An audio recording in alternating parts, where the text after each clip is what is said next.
Rihanna sold clothes out of a street stall with her father, on an island that was only 21 miles long. Today, she's worth well over $1 billion. And almost none of it came from music. It came from one decision so obvious that an entire global industry had spent decades refusing to make it. And when her country became a republic, the first official act of the new nation was to make her a national hero. Let's get into it. Chapter 1. The 40 Shades That Broke an Industry. Let's start in September of 2017 with the launch that made Rihanna a billionaire and humiliated the entire beauty industry at the same time. Here's the situation she walked into. For decades, major cosmetics brands would launch a foundation line with maybe 8 shades, maybe 12, 16 if they were feeling generous. And the deeper tones, the ones that would actually match a huge share of the world's population, either didn't exist or were an afterthought. The industry's standard explanation was that darker shades simply weren't profitable enough to justify making them. That was the accepted wisdom. Millions of women walked into stores and found nothing that matched their own face, and were told, essentially, that the math didn't work. Rihanna launched Fenty Beauty with 40 shades, all at once. And she did something deliberate with the marketing that people still study. She didn't position it as a line that also served darker skin. She made the deepest shades the hero products. The first wave of viral videos was women trying those shades and finding their exact match for the first time in their lives. The results were violent. $100 million in sales in the first 40 days. Around $570 million in the first full year. The biggest celebrity beauty launch in history, by a distance. Time magazine named it one of the best inventions of 2017. And then the really telling part happened. Within about 18 months, basically every major beauty brand on Earth scrambled to expand its shade range. Maybelline, CoverGirl, Dior. Suddenly 40 shades became the industry benchmark, and any brand that launched with fewer got publicly roasted for it. Vogue gave it a name, the Fenty effect. And what that proved is genuinely damning. The demand had always been there. Those customers had always existed. The industry just hadn't bothered. The deepest shades in the Fenty line sold out repeatedly, the exact products the market had spent decades insisting nobody wanted. It took a woman from a Caribbean island of under 300,000 people to walk in and show a multi-billion-dollar global business that it had been leaving money on the table out of pure indifference. And notice the position she was negotiating from. LVMH, the French luxury conglomerate that owns Louis Vuitton, Dior, and Sephora, had never made a major bet on a celebrity-founded beauty brand before. Fenty was the first, which meant the most prestigious luxury house on the planet effectively agreed that the singer from Bridgetown had spotted something its own portfolio of legacy brands had missed. Which raises the obvious question: how does someone see a gap that the world's biggest companies claim isn't there? The answer is that she'd spent her whole childhood standing inside it. Chapter 2.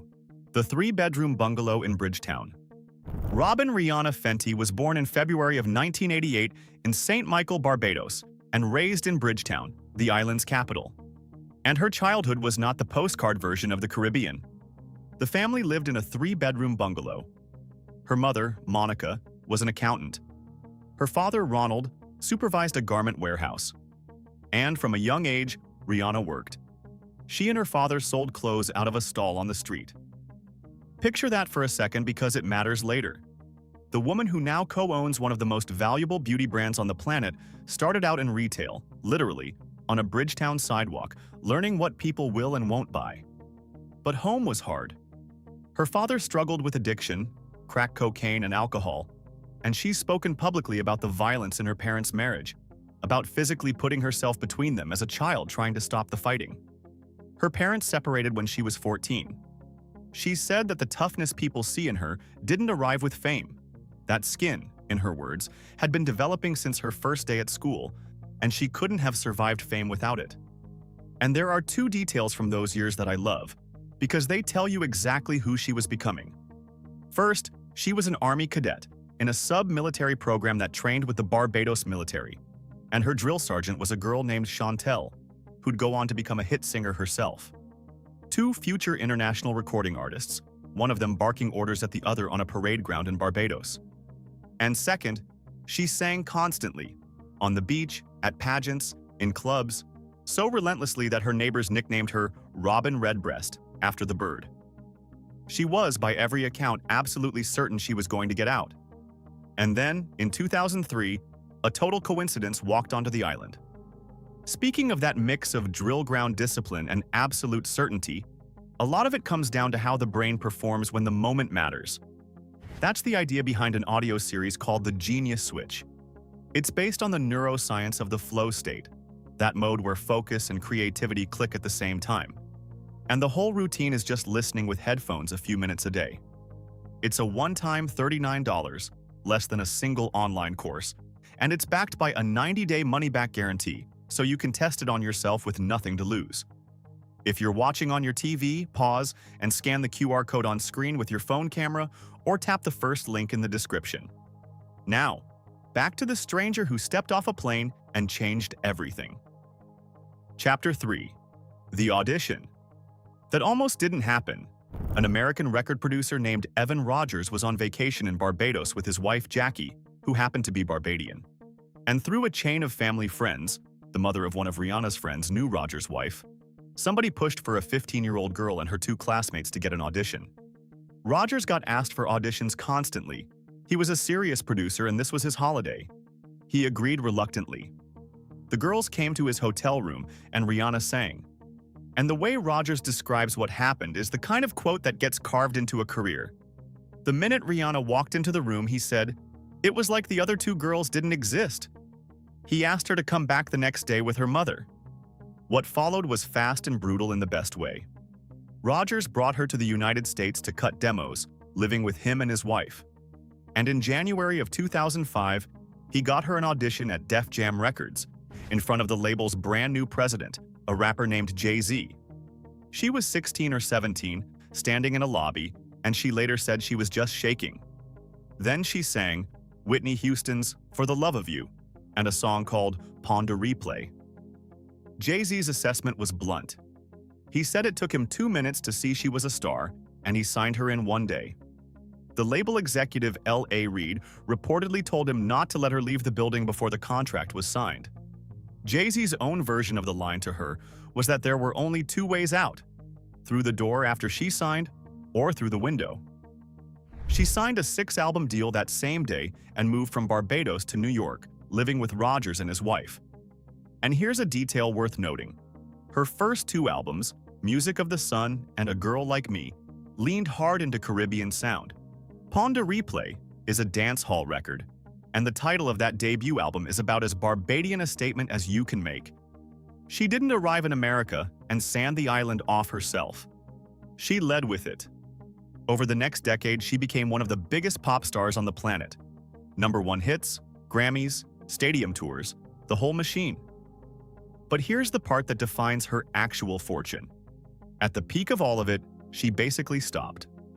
Chapter 4. The Decision to Stop Singing. Rihanna released her album Anti in 2016.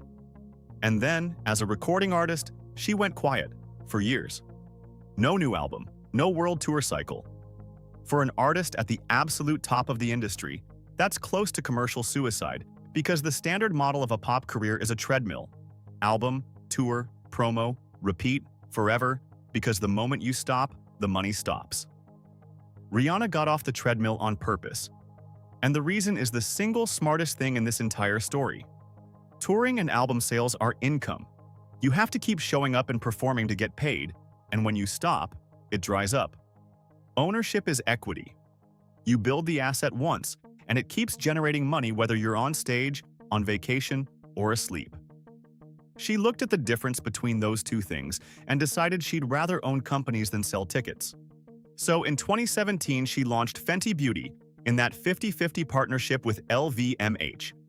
Then in 2018, she launched Savage X Fenty, a lingerie brand built explicitly around size inclusivity at a moment when the dominant player in that market was still doing runway shows with angel wings and fantasy bras, while the majority of women in the country it was selling to were being ignored by it.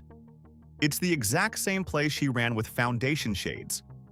Find the enormous group of customers a complacent industry has decided not to serve, and serve them. The entire first Savage collection sold out in under 30 days. And the math on that pivot is staggering. By 2021, Forbes confirmed Rihanna was a billionaire and reported that the overwhelming majority of that fortune, an estimated $1.4 billion of it, came from Fenty Beauty alone.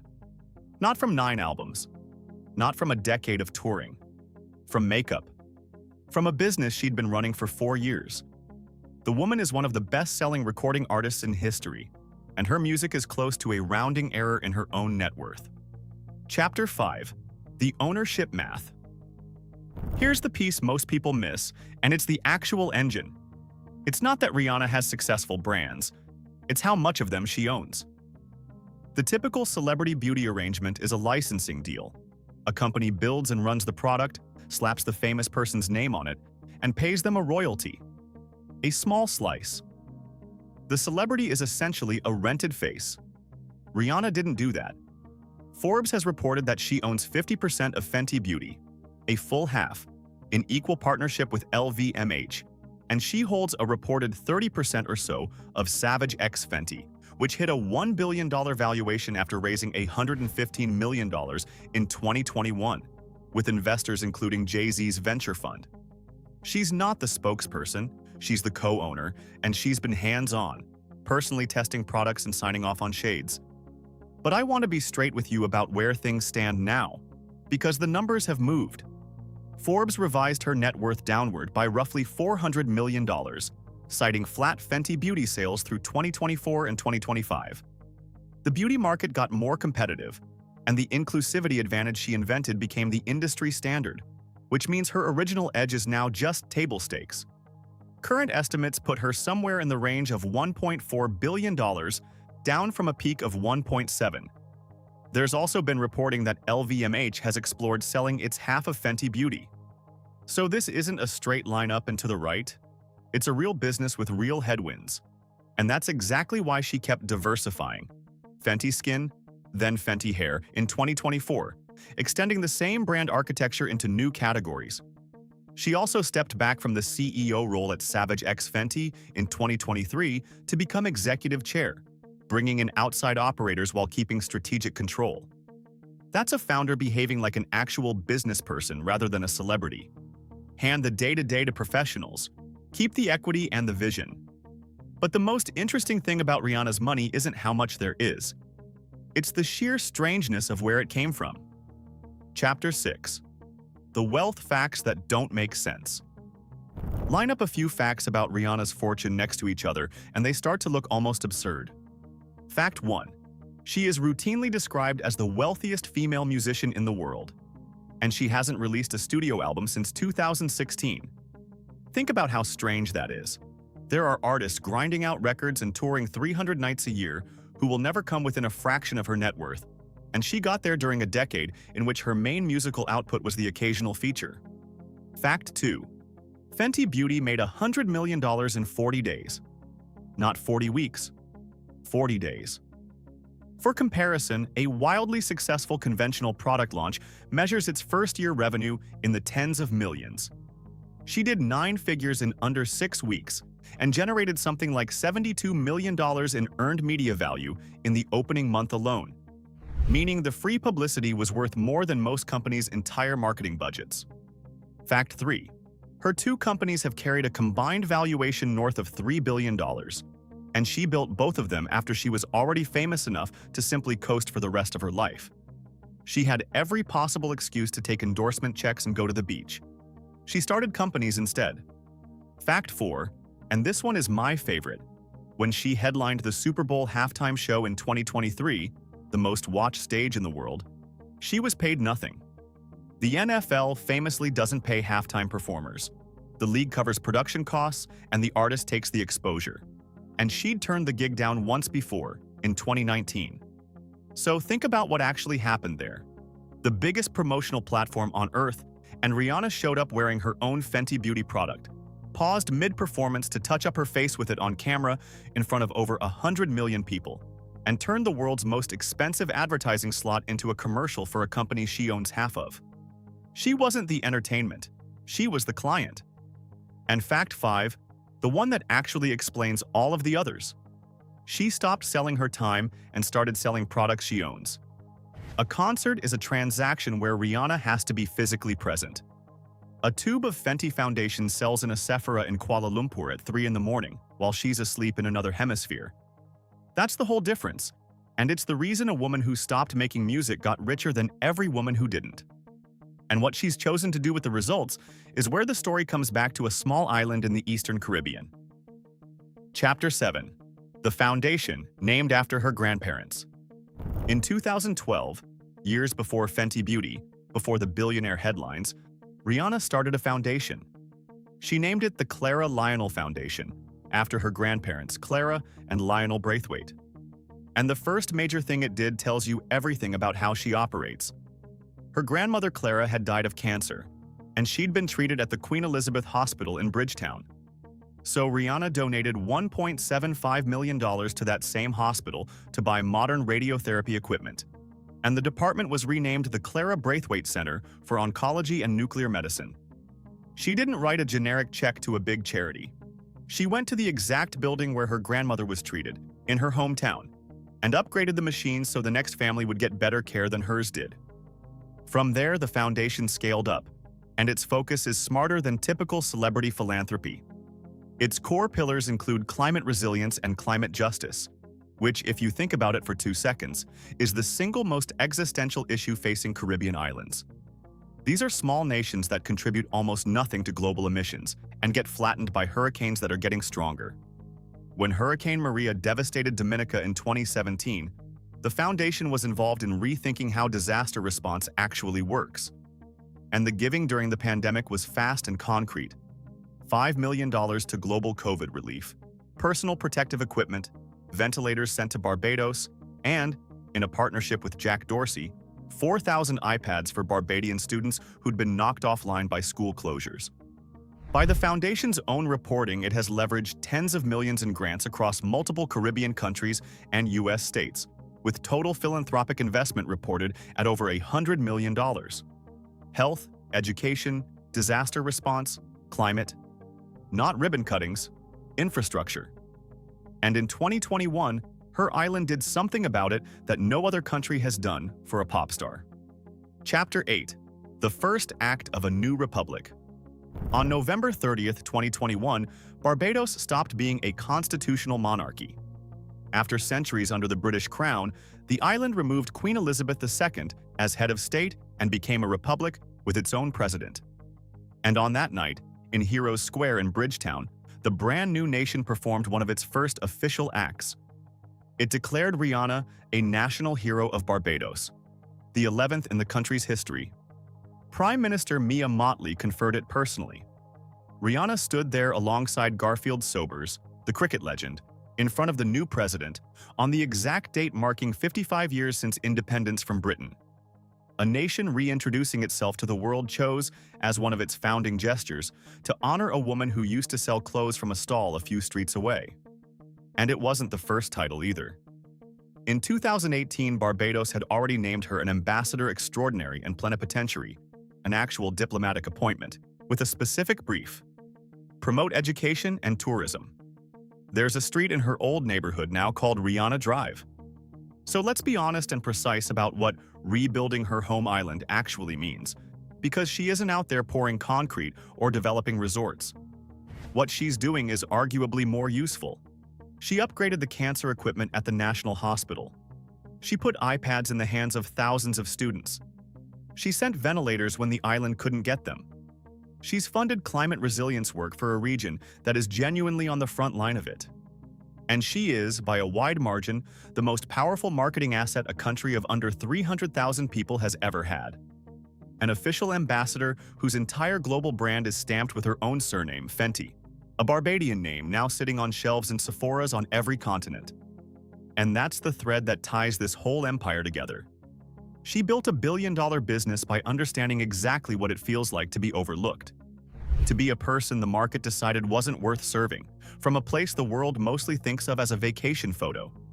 She turned that into 40 shades, then into 2 companies, then into a foundation, then into a national honor. Most people who escape a hard childhood on a small island spend the rest of their lives proving they left. Rihanna made her family's name the logo, put it on a global empire, and handed the whole thing back to the island as proof of what came out of it. If stories about how the biggest names turn fame into empires that reshape whole communities are what brought you here, subscribe to Black Status, and we'll keep delivering them. See you in the next one.